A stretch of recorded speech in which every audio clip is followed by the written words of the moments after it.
네, 이번 시간은 뉴스앤파워 인터뷰 코너입니다. 뉴스앤파워 인터뷰 연말 연시를 맞아 국회 상임위원장과의 특별 대담 시간을 가지고 있는데요. 오늘은 국회 환경노동위원회 위원장이신 국민의힘 박대출 의원을 스튜디오에 모셨습니다. 위원장님 어서 오십시오. 네, 반갑습니다. 안녕하십니까? 반갑습니다. 바쁘신데 출연해 주셔서 감사합니다. 네, 불러주셔서 감사합니다. 네. 21대 국회가 초반에 이제 원 구성 협상이 이제 결렬되면서 여당이 17개 상임위원장을 이제 모두 맡고 있다가 지난 8월 말이었죠. 야당 몫의 이제 상임위원장이 선출이 됐고 그때 이제 환노위원장을 이제 맡으셨는데 이제 4개월 정도 됐습니다. 환노위가 성격상 이제 민감한 현안들을 이제 많이 다루지 않습니까? 네. 4개월이지만 또 어려운 점들 여러 가지 소회가 있으실 것 같습니다. 네, 들어볼까요? 네, 뭐 사실은 지난해 국회가 21대 국회가 개원하면서 이제 여야 간의 상임위원장도 배분이 되면서 원만하게 이루어졌으면 했는데 그게 다소 좀 더 많이 늦어져서 좀 만시지탄이라는 생각이 듭니다. 네. 지난 8월 31일이죠. 그러니까 정기국회 개회 하루 전날 제가 이제 환노위원장으로 선출이 되고 벌써 4개월이 됐습니다. 그 이전에는 제가 상임위원회 활동을 할 때는 위원으로서 제 개인적인 어떤 정치적 소신이나 또 당의 정치적 방향이나 이런 데 좀 충실한 일을 했다면 이제 위원장으로서 여야 간에 이제 균형을 맞춰야 되는 그런 책무가 있습니다. 네. 그런데 이제 기본적으로 좀 충실하려고 노력했고요. 그러기 위해서는 여야 간사 간의 합의 내용을 존중을 하고 그래서 상임위를 그걸 바탕으로 운영을 하고 또 여야 위원들이 다 본인들의 얘기를 충실히 할 수 있도록 많은 발언 기회, 표현의 자유를 존중해 드리는 그런데 좀 충실하려고 노력했습니다. 네, 참 민감한 현안 많이 다루고 있다라는 걸 느낀 게 오늘 단신에서 앞서서 또 위원님의 또 이야기를 저희가 기사로 담았었습니다. 네, 정말 감사합니다. 바쁘실 것 같은데요. 위원장께서 지난 국정감사 때는 또 우수위원으로 뽑히시기도 했습니다. 여야 간 조율자로서 역할을 잘 수행했다 이런 평가를 받았었는데요. 국정감사를 포함해서 환노위를 이끌면서 가장 보람이 있었던 점 그리고 좀 아쉬웠던 점 하나씩 꼽아주신다면 어떤 게 있을까요? 네, 기본과제는 상식이 좀 충실하려고 하는 과정에서 보람 있던 일이라면은 사실 이번 국정감사는 대장동 국정감사라고 불려도 모자랄 미 없을 정도로 이 대장동 개발 비리 문제와 관련해서 아주 이슈가 집중이 됐었습니다. 네. 그래서 그 대장동이라는 블랙홀 속에서 다른 상임위들은 사실상 파행도 많이 겪기도 했는데 저희 환노위는 파행이 한 번도 없었습니다. 초반에 이제 파행을 겪었던 그 큰 이유 중에 하나는 여야 간의 피켓을 네. 이제 부착하는 문제를 가지고 이제 논란들이 많고 그것으로 인해서 여야 간의 충돌을 빚다가 파행이 좀 많이 겪기도 했죠. 대부분은 상임위에서는. 네. 더불어민주당 측에서는 아빠힘 게이트라는 피켓을 부착을 하고 또 국민의힘 쪽에서는 또 이재명 대장동 판교 대장동 게이트라는 그런 또 제목으로 피켓을 걸고 하면서 했는데 다른 상임위는 그런 논란이 있었지만은 전 이 문제가 이제 여야 간에 충분한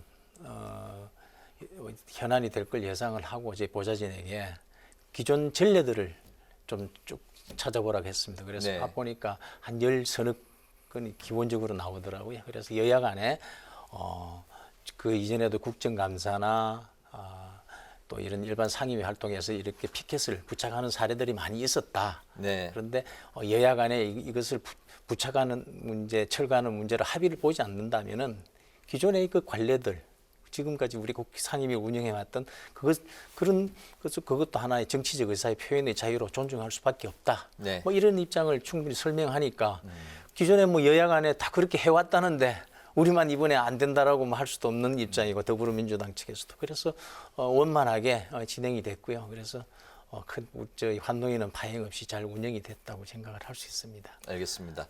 이번에는 그 좀 더 구체적인 현안 또 의제 뭐 이런 것들을 살펴보겠습니다. 지난주에 있었던 올해 정기국회 이제 그 마지막 본회의에서 태아의 건강도 업무상 재해로 인정받을 수 있는 태아 산업법이 이제 통과가 됐습니다. 네. 이 법안이 이제 많은 이제 주목을 받았는데요. 법안의 통과 의미 그리고 이제 이 법안이 통과되면서 어떤 효과를 기대했는지 같이 들어보겠습니다. 네, 그 산재법 개정안이라 그러고요. 산재법 이제 산업재해보상보험법인데요.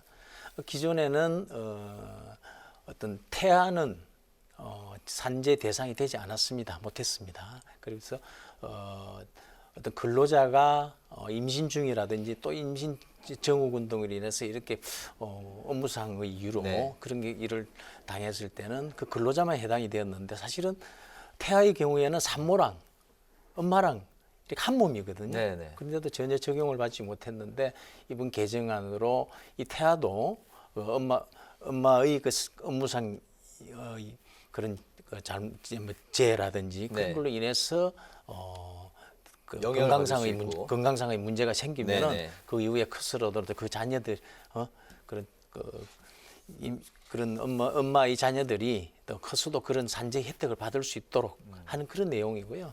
이게 이제 법안은 효력은 1년 뒤에 이제 발생을 합니다. 네. 그래서 무엇보다도 이 홍보가 참 잘 돼야 될 것 같고요. 그래서 정보 부족으로 이런 혜택을 받지 못하는 일이 있으면 안 되지 않겠습니까? 네네. 그래서 정부 측에서도 적극적으로 홍보를 하고 또 국회에서도 많은 국민들이 그런 혜택을 받을 수 있도록 그런 일들 좀 앞으로 신경을 써야 되지 않을까 네. 그렇게 생각을 합니다. 태아 산재법이 1년 후부터 효력이면 내년 한 그렇습니다. 요맘때 12월쯤부터 네, 그렇습니다. 효력이 이제 발생하겠군요. 효력이 많은 발생하게 분들이 되는 것이죠. 이 사실을 알았으면 네. 좋겠습니다. 네, 그렇게 좀 많이 언론에서도 국회 TV에서도 많이 애써 주시기 바랍니다. 알겠습니다. 네, 그러도록 하겠습니다. 하지만 또 여야 간의 논의나 합의가 필요한 사항도 있죠. 앞서서 또 저희가 언급을 했었던 5인 미만 사업장에 대한 근로기준법 적용 문제, 노동계가 지속적으로 요구해오고 있는 그 문제죠. 여당은 입법에 속도를 내고 있습니다. 하지만 야당 측에선 논의가 더 필요하다는 입장인데 어떻게 조율을 해나갈 계획이신지 듣겠습니다. 네, 원래 더불어민주당이 사실은 어제 단독으로라도 이 문제를 이 법안을 포함해서 몇 가지를 단독으로도 심의하겠다면서 법안 소위를 열려고 했는데 네. 다행스럽게 여야 간에 이제 절충이 잘 되어서 16일 이제 그 법안 소위를 들어가게 됩니다. 그런데 오늘도 경제계에서는 많은 걱정을 하고 있는 법안입니다. 이 근로기준법 5인 미만 사업장에 대해서도 근로기준법을 적용하는 문제가 대해서 오늘 저희 사무실에 6개 경제단체가 방문을 했습니다. 네. 대한상공회의소, 대한무역협회, 비롯해가지고 한국중견기업연합회, 중소기업중앙회, 소상공인연합회, 네. 중소기업중앙회 뭐 이런 경제단체들 6개 경제단체들이 저희 방을 방문을 해서 저희가 이제 국민의힘 의원들도 참석을 하게 해서 그 입장을 전달받았습니다. 대단히 좀 걱정하고 있는 법이죠. 이 아직 소상공인들이 이 5인 미만의 그런 근로기준법을 적용하는 문제에 대해서는 아직 준비가 덜 돼 있습니다. 그래서 그런 부분에 대해서 법안 소위를 이제 열어서 더불어민주당 측에서는 이렇게 강행하려는 그런 의지를 보이고 있는데 네. 일방적으로 밀어붙일 법안은 아니다. 이것이 우리 경제에 미치는 영향 또 그런 거에 대해서는 충분히 감안을 해야 된다. 물론 이게 우리 근로자의 권익을 향상하는 부분이 맞지만은 그러나 아직은 충분히 여야 간에 협의를 해서 심도 있는 논의를 통해서 해야 될 신중히 접근해야 될 법안이다. 뭐 이렇게 생각을 하고요. 알겠습니다. 충분히 여야 간에 조율을 할 수 있도록 저는 그 기회를 많이 부여해 드리는 게 제 일이라고 생각을 합니다. 알겠습니다. 다시 이제 좀 크게 질문을 드릴 텐데요. 네네. 환노위가 21대 국회에서 꼭 처리했으면 하는 이제 과제가 또 어떤 게 있는지 또 내년도를 또 생각해 보면 환노위 운영 어떤 부분에 중점적으로 또 역점을 두실 계획이십니까? 지금 제가 그동안 해왔던 것처럼 앞으로 균형 있게 운영하는 게 가장 중요하고요. 운영 방식에 있어서는 개인적으로는 주 52시간제를 현실적으로 개정하고 싶은 욕심이 있습니다. 그것은 근로자들이 일과 삶의 균형을 더욱더 좀 더 현실적으로 네. 도모를 하자 그런 취지죠. 정부가 지난 7월에 그 주 52시간제를 이제 시행을 하는데 사실상 중소기업과 근로자들이 모두 반대하는 상황에서 네. 이렇게 이제 강행을 하고 있는 것인데 근본적으로 근로자들을 위한 이 법입니다. 이 법이라는 게. 네. 그러나 근로자의 이익을 침해하는 방향으로 지금 현실적으로 그런 문제들이 많이 노출이 되고 있습니다. 그래서 기본적으로 근로의 자유라는 것은 헌법적 권리이고 또 근로자에게는 일할 권리, 돈 벌 자유가 있어야 되는데 이것이 근로자의 이익을 근로자를 위한 법이라면서도 근로자의 이익을 침해하는 방향으로 지금 되고 있는 이런 부분을 우리 현실적으로 어떻게 해결해 나갈 것이냐. 그래서 제가 제출한 법이 주 52시간제를 일률적으로 적용해가지고 나오는 그런 문제점을 좀 해소해 보자. 네. 그래서 오히려 근로자들이 더 일을 해서 돈을 벌겠다고 그런 기회를 부여하자고 하는데 오히려 그렇게 하면은 기업을 처벌을 해버리는 그런 지금 이상한 그런 제도가 되어 있는데 취지가 이제 뭐 그 노동 강도를 줄이고 그렇습니다. 일을 이제 좀 그 공평하게 나눠서 그 많은 노동자들이 일을 할 수 있게 분위기를 만들자. 이게 취지였던 그 거예요. 본래의 취지는 그렇죠. 네. 그래서 그렇다면은 그 취지를 충분히 살려야 돼. 그 취지는 아주 올바른 취지니까 우리가 네. 그렇게 가야 될 바람직한 방향이고 그렇기 때문에 노사가 정말 강제적으로 가불관계에 의해서 이루어진 게 아니라 노사가 정말로 근로자도 좀 더 일을 해서 돈을 좀 더 벌고 싶고 네. 기업들도 좀 더 그런 기회를 부여해 가지고 또 많은 그렇게 경영 활동에 보탬이 된다면은 스스로 윈윈이 될 수 있는 거니까 너무 이것을 경직되게 적용함으로써 오는 문제는 우리가 좀 해소해 보자. 뭐 그런 취지에서 제가 이 법안을 냈는데 이게 좀 잘 됐으면 좋겠습니다. 네, 알겠습니다. 네, 또 현재 의원께서는 윤석열 선대위에서 환경노동특보단장을 맡고 계신데요. 주 52시간 이야기도 하셨습니다마는 윤 후보가 최저임금제나 주 52시간제 비현실적이다라는 발언을 했습니다. 이에 여당이나 노동계에서는 반노동적이다라고 비판을 하고 있는데 이 최저임금제에 관해 가지고 또 앞으로 윤 후보가 구상하는 노동 정책의 그 방향이 어떤 것인지 답변 부탁드리겠습니다. 사실은 반노동적이라고 표현하는데 사실 반노동적이 아니고 친노동적입니다. 지금 윤석열 후보가 구상하는 그런 이 노동법의 그 관련된 네. 방향을 말이죠. 친기업적이고 친노동적이 되어야 되는 것이죠. 그게 어떤 기업과 노사 관계도 이제는 어떤 제로섬 게임, 한쪽이 손해를 보면 한쪽의 이익을 보는 형태가 아니라 다 같이 이렇게 이익을 도모하고 발전할 수 있는 관계로 나가야 된다. 이것이 지금 윤석열 후보의 기본 정책 방향이거든요. 그래서 반노동이라는 표현은 맞지 않고요. 주 52시간 최저임금 이런 거에 업종별로 구분 없이 이렇게 적용하다 보니까 오히려 중소기업이라든지 소상공인들이 많은 어려움을 겪고 있습니다. 현실적으로.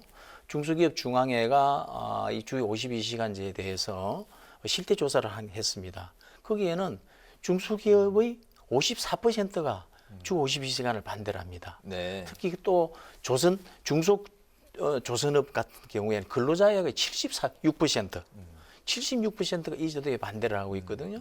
또 실제로 최저임금 같은 경우에도 현실적으로 우리가 다 그렇게 되면 얼마나 좋겠습니까? 그렇지만은 아직도 319만 명이 최저임금에 지금 도달하지 않고 있다는 그런 통계도 있고. 네. 그래서 이것을 해소해 보자.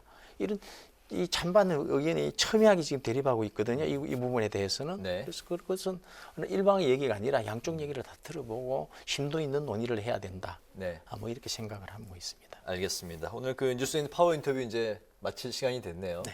꼭 하시고 싶은 말씀 있으시면 30초 정도 가능하실까요? 네. 국회 방송 시청자 여러분, 네. 저희 환경노동위원회뿐만 아니라 우리 국회에서 일어나는 모든 일들은 국익과 국민을 위한 그런 활동이라고 생각을 합니다. 앞으로 그 일에 더욱더 충실해서 하겠습니다. 새해에는 국회 방송 시청자 여러분들께서도 더 건강하시고 이렇게 가족 모두의 행복이 깃들기를 기원드리겠습니다. 네, 덕담까지 감사합니다. 오늘 그 뉴스앤 파워 인터뷰에서는 국회 환노위의 현안과 내년도 운영 계획 그리고 윤석열 선대위의 노동 정책을 중심으로 살펴봤습니다. 지금까지 국회 환노위원장이신 국민의힘 박대출 의원과 함께했습니다. 오늘 말씀 잘 들었습니다. 잘 고맙습니다. 들었습니다.